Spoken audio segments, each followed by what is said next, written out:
이집트의 첫 왕 오시리스는 백성에게 농사와 법을 가르친 선한 왕으로 기억됩니다. 하지만 그의 동생 세트는 형의 왕좌를 원했습니다. 세트는 오시리스의 몸에 딱 맞는 아름다운 관을 만들고 연회를 열어 이렇게 말했습니다. 이 관에 가장 잘 맞는 사람에게 선물로 주겠다. 사람들이 웃으며 차례로 누웠고 마침내 오시리스가 관 안에 들어갔습니다. 그 순간 뚜껑이 닫혔습니다. 못이 박히고 틈은 봉인됐고 왕은 살아있는 채로 나일강에 던져졌습니다. 그런데 이 이야기는 사례로 끝나지 않습니다. 이시스가 죽음의 흔적을 따라 이집트 밖까지 찾아 나서기 때문입니다. 오늘 신화담에서는 고대 이집트 신화의 가장 중요한 이야기 가운데 하나인 오시리스와 이시스의 이야기를 따라가 보겠습니다.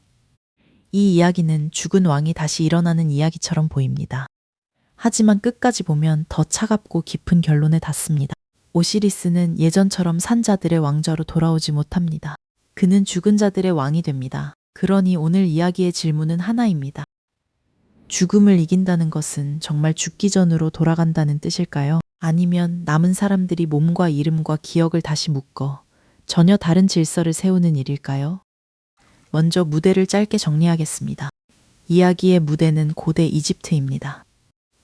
지금의 이집트, 아프리카 북동쪽에 있는 나라를 떠올리면 됩니다. 그 한가운데에는 나일강이 흐릅니다. 나일강은 사막을 가르고 흘러가며 사람들에게 농사를 가능하게 했습니다. 그래서 이집트 신화에서 강은 단순한 배경이 아닙니다. 강은 생명이고 길이며 때로는 죽은 자를 실어 나르는 어두운 통로입니다. 처음에는 내 인물만 기억하면 됩니다. 오시리스는 이 이야기의 중심 인물입니다. 그는 이집트의 첫 왕으로 전해지는 신입니다. 사람들에게 농사와 법, 제사의 질서를 가르친 선한 통치자로 기억됩니다. 이시스는 오시리스의 아내이자 누이입니다. 오늘 이야기에서 그녀는 슬퍼하는 배우자로만 나오지 않습니다. 이시스는 찾아 나서는 사람이고 숨기는 사람이고 마법과 의뢰로 죽은 몸을 다시 묶는 여신입니다. 세트는 오시리스의 동생입니다. 사막과 폭풍, 거친 힘과 연결되는 신입니다. 이 이야기에서는 형의 왕좌를 빼앗기 위해 사례를 꾸미는 인물입니다. 호루스는 오시리스와 이시스의 아들입니다. 아직 태어나지 않았거나 어린 존재로 시작하지만 훗날 아버지의 왕권을 되찾아야 합니다. 이 네 사람의 관계를 한 문장으로 정리하면 이렇습니다. 선한 왕 오시리스가 죽고 이시스가 그를 찾아 되살릴 길을 만들며 세트는 왕권을 빼앗으려 하고 호루스는 끊어진 왕권을 이어야 합니다. 이집트 사람들에게 왕권은 그냥 권력이 아니었습니다. 왕은 세상이 바르게 굴러간다는 표시였습니다. 이 바른 질서를 마하트라고 부릅니다. 쉽게 말하면 거짓과 폭력이 아니라 제자리와 균형이 지켜지는 상태입니다. 오시리스가 죽는다는 것은 한 왕의 죽음만이 아닙니다. 질서가 끊기고 형제가 형제를 죽이고 산 자와 죽은 자의 경계가 흔들리는 사건입니다. 전승에서 오시리스는 처음부터 저승의 신으로만 등장하지 않습니다. 그는 먼저 산 자들의 왕입니다. 그가 다스리기 전 사람들은 거칠고 정돈되지 않은 삶을 살았다고 전해집니다. 오시리스는 사람들에게 곡식을 심고 거두는 법을 가르쳤습니다. 포도와 빵, 제사의 방식, 함께 사는 법도 알려주었습니다. 이것은 단순한 농사 이야기처럼 들릴 수 있습니다. 하지만 신화 안에서는 중요합니다. 농사는 해마다 죽은 씨앗이 땅에 묻혔다가 다시 올라오는 일입니다. 법은 힘센 사람이 약한 사람을 마음대로 삼키지 못하게 하는 일입니다. 제사는 산자가 죽은 자와 신을 잇지 않는 방식입니다. 오시리스는 이런 질서를 세운 왕입니다. 그래서 백성은 그를 따랐습니다. 질서가 자리 잡을수록 그의 이름은 커졌습니다. 그리고 그 옆에서 세트의 질투도 커졌습니다. 세트는 사막과 폭풍의 신입니다. 나일강의 검은 흙이 생명을 키운다면 사막은 그 생명을 말려버리는 곳입니다. 강물이 길을 만들 때 폭풍은 길을 지웁니다. 물론 이집트 신화에서 세트가 항상 단순한 악마인 것은 아닙니다. 사막도 세계의 일부이고 거친 힘도 필요할 때가 있습니다. 하지만 오늘 이야기에서 세트는 그 힘을 질서 밖으로 밀어냅니다. 그는 형을 보좌하는 대신 형을 없애기로 합니다.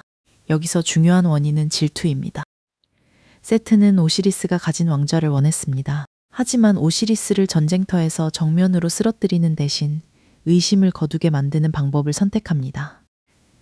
그래서 세트는 관을 준비합니다. 세트는 오시리스의 몸에 꼭 맞는 상자, 곧 관을 만들었습니다. 그 관은 살벌한 감옥처럼 보이지 않았습니다. 아름답게 꾸며진 선물처럼 보였습니다. 겉으로는 왕에게 어울리는 보물 같았습니다. 하지만 그 크기는 우연이 아니었습니다. 오시리스만 들어갈 수 있도록 미리 재어 만든 것이었습니다. 세트는 연회를 열었습니다. 많은 사람이 모인 자리였습니다. 음식과 술, 음악과 웃음이 있었을 것입니다. 사람들은 위험을 기대하지 않았습니다. 그때 세트가 말합니다. 이 상자에 가장 잘 맞는 사람에게 선물로 주겠다. 사람들이 차례로 들어가 봅니다. 너무 크거나 너무 작거나 어딘가 맞지 않습니다. 게임처럼 보이는 순간입니다. 그래서 오시리스도 의심을 풀고 상자 안에 눕습니다. 그 순간 모든 것이 바뀝니다. 세트의 편에 선 사람들이 뚜껑을 닫습니다. 못을 받고 틈을 봉인합니다. 왕의 몸에 꼭 맞던 아름다운 상자는 곧장 감옥이 됩니다. 오시리스는 아직 죽은 자가 아닙니다. 살아있는 왕입니다. 그러나 닫힌 관 안에서 그는 더 이상 왕의 명령을 내릴 수 없습니다. 백성에게 말할 수 없습니다. 이시스에게 손을 뻗을 수도 없습니다. 세트는 관을 나일강에 던집니다. 여기서 선택과 결과가 분명합니다. 세트는 칼로 왕을 찌르는 대신 왕을 세계에서 지워버리는 방식을 택했습니다. 그 결과 오시리스는 죽고 왕좌는 비게 됩니다. 하지만 세트가 계산하지 못한 사람이 있습니다. 이시스입니다. 오시리스의 관은 나일강을 따라 떠내려갑니다. 강은 왕을 백성에게서 떼어놓습니다. 물은 증거를 감추고 몸을 멀리 보냅니다. 전승에 따르면 그 관은 강을 지나 바다로 나가고 오늘날 레바논 해안의 고대 도시 비블로스까지 흘러갑니다. 비블로스는 이집트 바깥, 지중해 동쪽 해안의 도시입니다. 고대 세계에서 나무와 교역으로 유명했던 지역입니다. 그곳에서 관은 한 나무 속에 갇힙니다. 나무가 자라며 관을 감싸고 결국 왕궁의 기둥으로 잘려 들어갑니다. 이 장면은 이상하고 강렬합니다. 이집트의 왕이 이집트 밖의 궁전 기둥 속에 숨어 있는 것입니다. 죽은 몸은 사라졌지만 완전히 없어진 것은 아닙니다. 다른 나라의 왕궁 한가운데서 아무도 모르는 채 남아 있습니다. 이시스는 오시리스가 사라진 뒤 가만히 있지 않습니다. 그녀는 슬퍼하지만 슬픔 속에 멈추지 않습니다. 흔적을 찾고 냄새와 소문을 따라가고 강과 바다의 길을 거슬러 갑니다. 이시스는 비블로스에 도착합니다. 그리고 자신의 정체를 바로 드러내지 않습니다. 낯선 여인처럼 또는 늙은 여인처럼 왕궁 가까이에 머뭅니다. 왕궁의 시녀들이 그녀를 보고 결국 왕궁 안으로 들어가게 됩니다. 그녀는 왕의 아이를 돌보는 자리까지 갑니다. 여기서 이시스는 힘으로 문을 부수지 않습니다. 그녀는 기다리고 관찰하고 안으로 들어갈 길을 만듭니다. 마침내 이시스는 자신이 누구인지 밝힙니다. 그리고 왕궁 기둥 속에 있는 오시리스의 관을 요구합니다. 잃어버린 몸이 돌아옵니다. 하지만 이 이야기는 아직 끝나지 않습니다. 세트의 폭력은 한 번으로 끝나지 않기 때문입니다. 이시스는 오시리스의 몸을 이집트로 가져옵니다. 여기까지라면 이야기는 수색과 회복으로 끝날 수 있습니다. 잃어버린 왕의 몸을 찾아왔고 이제 장례를 치르고 왕권의 질서를 회복하면 될 것 같습니다. 하지만 세트가 다시 움직입니다. 세트는 오시리스의 시신을 찾아냅니다. 그리고 이번에는 관에 가두는 것만으로는 부족하다고 생각합니다. 몸이 하나로 남아있으면 누군가 다시 찾을 수 있습니다. 몸이 하나로 남아있으면 이름과 기억도 이어질 수 있습니다. 그래서 그는 오시리스의 몸을 조각내어 이집트 곳곳에 흩뿌립니다. 이 장면은 직접적으로 묘사하지 않겠습니다. 중요한 것은 잔혹함 자체가 아니라 그 의미입니다. 세트는 오시리스를 한 번 더 죽이려 합니다. 이번에는 숨을 끊는 것이 아니라 몸의 형태와 왕의 정체성을 찢어버리려 합니다. 고대 세계에서 몸은 기억과 의례의 중심이었습니다. 몸이 있어야 장례가 가능하고 장례가 있어야 죽은 자가 제자리를 찾을 수 있습니다. 몸이 사라지면 이름도 흔들립니다. 왕권도 흔들립니다. 그러니 세트가 시신을 흩뜨린 이유는 분명합니다. 오시리스가 다시 질서의 중심이 되지 못하게 하려는 것입니다. 이제 이시스의 임무는 더 어려워집니다. 사라진 한 몸을 찾는 것이 아니라 찢어진 몸의 흔적을 하나씩 모아야 합니다. 이때 네프티스가 중요해집니다. 네프티스는 세트의 아내이자 이시스의 자매로 전해지는 여신입니다. 이름이 낯설다면 이렇게 기억하면 됩니다. 네프티스는 세트의 집 안에 있지만 이 이야기에서는 이시스와 함께 오시리스의 몸을 지키는 쪽에 섭니다. 이시스와 네프티스는 흩어진 오시리스의 몸을 찾아 나섭니다. 나일강의 물가, 갈대밭, 사막의 경계, 도시와 신전의 주변을 따라갑니다. 그들이 하는 일은 단순한 수색이 아닙니다. 애도입니다. 이름을 부르고 조각난 것을 모으고 천으로 감싸고 숨이 끊긴 몸 곁에 머무는 일입니다. 이집트 장례 문화에서 이런 장면은 매우 중요합니다. 죽은 자는 그냥 사라지는 존재가 아닙니다. 제대로 기억되고 제대로 돌봄을 받고 제대로 의례를 거쳐야 합니다. 이시스와 네프티스는 새의 모습, 특히 솔개 같은 모습으로 오시리스의 몸 위를 감싸는 이미지로도 표현됩니다. 날개는 보호이고 바람은 숨입니다. 날개짓은 죽은 몸 위에 생명의 기운을 불어넣는 의례처럼 보입니다. 여기서 이야기는 처음의 살해 장면과 정확히 반대로 움직입니다. 세트는 몸을 닫고 버리고 찢고 흩뿌렸습니다. 이시스는 찾고 열고 모으고 감싸고 이름을 부릅니다. 세트의 선택이 분리라면 이시스의 선택은 결합입니다. 세트의 결과가 혼돈이라면 이시스의 결과는 다시 세워지는 질서입니다. 이시스는 마법과 의례의 힘으로 오시리스를 되살립니다. 하지만 여기서 조심해야 합니다. 이것은 우리가 흔히 상상하는 완전한 부활과 다릅니다. 오시리스가 눈을 뜨고 예전처럼 왕좌로 돌아가 백성을 다스리는 이야기가 아닙니다. 이시스가 만든 것은 짧은 생명의 틈입니다. 죽음이 완전히 물러난 것이 아니라 죽음 안에서 다음 질서가 태어날 만큼의 틈입니다. 그 틈에서 호루스가 태어납니다. 호루스는 오시리스의 아들입니다. 그는 아버지의 왕권을 이어야 할 존재입니다. 그러나 그는 태어나는 순간부터 위험합니다. 세트가 아직 살아있고 왕좌를 원하고 오시리스의 계승자가 생기는 것을 두려워하기 때문입니다. 그래서 이시스는 또 한 번 보호자가 됩니다. 이번에는 남편의 몸을 찾는 여신이 아니라 아이를 숨기고 키우는 어머니입니다. 그녀는 호루스를 나일강 삼각주의 갈대밭 같은 곳에 숨긴 것으로 전해집니다. 갈대밭은 약한 생명이 숨어 자라기 좋은 곳입니다. 물과 풀, 안개와 지늘기 시야를 가립니다. 그곳에서 호루스는 세트의 위협을 피해 자랍니다. 원인은 오시리스의 죽음입니다. 선택은 이시스의 복원과 보호입니다. 결과는 호루스의 탄생입니다. 그리고 그 영향으로 갈등은 끝나지 않고 다음 세대로 넘어갑니다. 오시리스의 죽음은 복수극을 낳습니다. 하지만 그보다 더 큰 것은 왕권의 질문입니다. 누가 이집트를 다스릴 정당한 권리를 가지는가? 형을 죽인 세트인가? 죽은 왕의 아들 호루스인가? 오시리스는 돌아왔지만 돌아오지 못했습니다. 이 말이 오늘 이야기의 핵심입니다. 그는 사라지지 않았습니다. 그러나 예전 자리로 돌아가지도 못했습니다. 오시리스는 저승의 왕이 됩니다. 죽은 자들의 세계에서 그는 심판자이자 통치자가 됩니다. 산자의 왕좌는 호루스가 이어야 합니다. 이 구조는 고대 이집트 왕권을 이해하는 데 중요합니다. 살아있는 왕은 호루스와 연결됩니다. 죽은 왕은 오시리스와 연결됩니다. 한 왕이 죽으면 그는 오시리스가 되고 다음 왕은 새로운 호루스가 됩니다. 그러니 이 신화는 단순히 가족 안에서 벌어진 비극이 아닙니다. 왕이 죽고 장례가 치러지고 다음 왕이 즉위하는 과정을 신화의 언어로 설명합니다.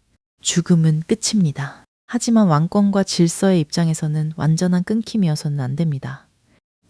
몸을 돌보고 이름을 부르고 후계자를 세워야 합니다. 그래야 질서가 이어집니다.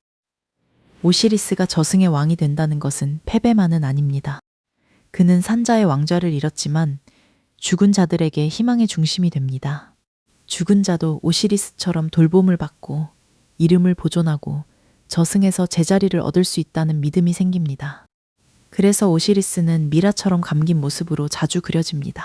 녹색이나 검은 피부는 죽음이 아니라 나일강의 비옥한 흙과 재생을 떠올리게 합니다. 손에는 왕권을 상징하는 갈고리와 도리깨를 듭니다. 그는 죽었지만 왕입니다. 하지만 이 질서가 완성되려면 호루스가 세트와 맞서야 합니다. 호루스가 잘하면 이야기는 다음 단계로 넘어갑니다. 호루스는 아버지 오시리스의 왕권을 주장합니다. 세트는 자신이 왕자를 가질 수 있다고 주장합니다. 둘의 다툼은 단순한 싸움이 아니라 왕권이 폭력으로 빼앗길 수 있는지 아니면 정당한 계승으로 이어져야 하는지에 대한 질문입니다. 후대 전승에는 호루스와 세트가 오랫동안 다투고 신들의 재판을 받고 여러 경쟁을 벌이는 이야기가 남아 있습니다. 어떤 판본에서는 법정이 중요하고 어떤 판본에서는 전투가 중요합니다. 에드푸 신전 같은 곳에서는 호루스가 하마 모습의 세트를 창으로 찌르는 장면도 묘사됩니다. 이번 영상의 중심은 그 긴 경쟁 전체가 아닙니다. 하지만 이 후속 갈등을 알아야 오시리스 이야기의 결말이 보입니다. 오시리스의 몸을 찾는 일은 개인적인 사랑의 행위였습니다. 동시에 정치적이고 우주적인 행위였습니다. 몸이 복원되어야 아들이 태어나고 아들이 태어나야 왕권을 되찾을 수 있습니다. 왕권이 회복되어야 마하트, 곧 질서가 다시 섭니다. 세트는 오시리스를 죽였지만 오시리스의 이름을 지우지는 못했습니다. 세트는 몸을 흩뿌렸지만 이시스는 그 몸을 찾아 다시 묶었습니다. 세트는 왕좌를 차지하려 했지만 호루스라는 다음 세대를 막지 못했습니다. 이 이야기에서 승리는 한 번에 오지 않습니다. 죽음 뒤에 수색이 있고, 수색 뒤에 복원이 있고, 복원 뒤에 숨겨진 아이가 있고, 아이가 자란 뒤에야 다툼이 이어집니다. 신화는 이렇게 말합니다. 질서는 저절로 돌아오지 않는다. 누군가 찾아야 하고, 지켜야 하고, 다음 세대에게 넘겨야 한다. 이제 처음 질문으로 돌아가 보겠습니다. 오시리스는 죽음을 이겼을까요? 반은 그렇고, 반은 아닙니다. 그는 세트가 원한 방식으로 완전히 사라지지 않았습니다. 그의 몸은 찾아졌고, 이름은 보존되었고, 아들 호루스가 태어났습니다. 그는 죽은 자들의 왕이 되어 오히려 더 큰 신앙의 중심이 되었습니다. 하지만 그는 예전의 자리로 돌아가지 못했습니다. 살해전의 왕국으로 돌아가 세트를 벌하고 다시 평화롭게 통치하는 결말은 아닙니다. 이 차이가 중요합니다. 많은 부활 이야기는 죽기 전으로 돌아가는 것을 상상하게 합니다. 하지만 오시리스 이야기는 죽음 이후에 생기는 새 질서를 말합니다. 죽은 사람은 그대로 돌아오지 않습니다. 남은 사람들은 그 몸과 이름과 기억을 돌보며 다른 방식으로 이어갑니다. 이시스의 위대함도 여기에 있습니다. 그녀는 죽음을 없애지 못합니다. 하지만 죽음이 모든 것을 빼앗아 가도록 두지 않습니다. 그녀는 찾아갑니다. 모읍니다. 감쌉니다. 이름을 부릅니다. 그리고 다음 생명이 태어날 길을 만듭니다. 세트의 폭력은 빠르고 강합니다. 관을 닫는 데는 한순간이면 충분합니다. 몸을 흩뿌리는 일도 한밤이면 끝납니다. 하지만 이시스의 일은 느립니다. 강을 따라가고 바다를 건너고 낯선 궁전에서 기다리고 조각을 하나씩 찾아야 합니다. 그래서 이 이야기는 폭력보다 돌봄이 오래 간다는 이야기이기도 합니다. 세트는 왕을 죽였습니다. 하지만 이시스는 죽은 왕을 기억의 중심으로 만들었습니다. 오시리스는 산자의 왕좌를 잃었습니다. 하지만 죽은 자들의 세계에서 모든 사람이 언젠가 마주할 밤의 왕이 되었습니다. 그리고 어린 호루스는 아직 자라야 합니다. 질서는 완성된 것이 아니라 다음 이야기에서 다시 싸워 얻어야 할 것이 됩니다. 나일강에 던져진 관은 사라진 것처럼 보였습니다. 하지만 물길은 끝이 아니었습니다. 그것은 이시스가 따라갈 길이 되었습니다. 흩어진 몸은 끝장난 것처럼 보였습니다. 하지만 조각들은 애도와 의뢰를 통해 다시 이름을 얻었습니다. 죽은 왕은 패배한 것처럼 보였습니다. 하지만 그는 죽은 자들의 왕이 되었습니다. 오시리스 신화가 오래 살아남은 이유는 아마 여기에 있을 것입니다. 사람은 누구나 잃어버립니다. 사랑하는 사람을 잃고 질서를 잃고 돌아갈 수 없는 시간을 잃습니다. 그리고 그 뒤에 남는 질문은 언제나 같습니다. 우리는 사라진 것을 어떻게 기억할 것인가? 흩어진 것을 어떻게 다시 묶을 것인가? 죽음 이후에도 이어져야 할 이름은 무엇인가? 이집트 사람들은 그 질문에 오시리스와 이시스의 이야기로 답했습니다. 죽음은 닫힌 관처럼 갑자기 찾아옵니다. 하지만 누군가 끝까지 찾아 나선다면 그 관은 마지막 문이 아니라 다른 세계의 입구가 될 수도 있습니다.